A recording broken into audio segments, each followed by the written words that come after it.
एक मिनट भाई आप वीडियो जरूर देखो जरूर। हाँ بیا پایین.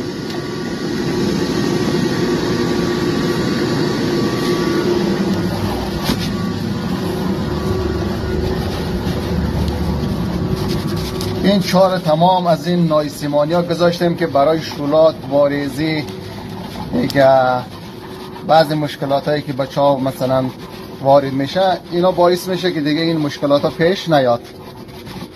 این از جدار هم کده اینا بهتره چون اینا دیگه نمیپوسن نه رسوب میگیره.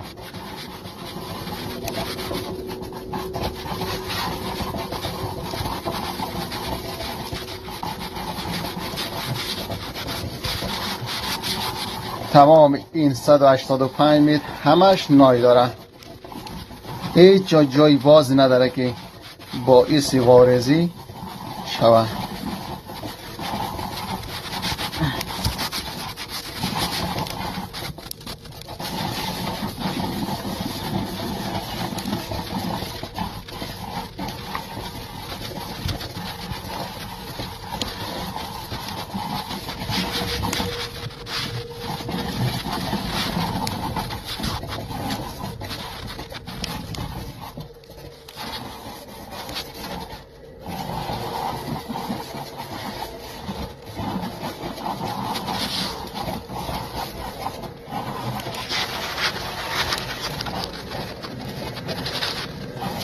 از اینجا روی 120 متری شروع میکنه به آب دیگی.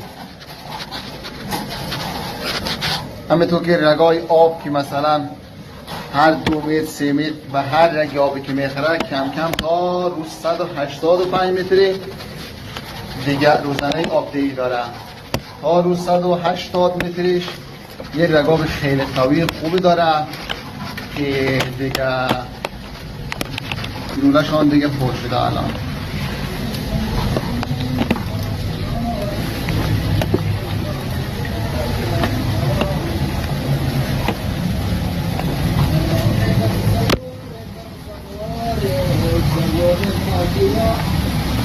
خب بیا خب ما اینجا یه ستون زدیم که یعنی بیا پایین بیا. خب الان ما اینجا یه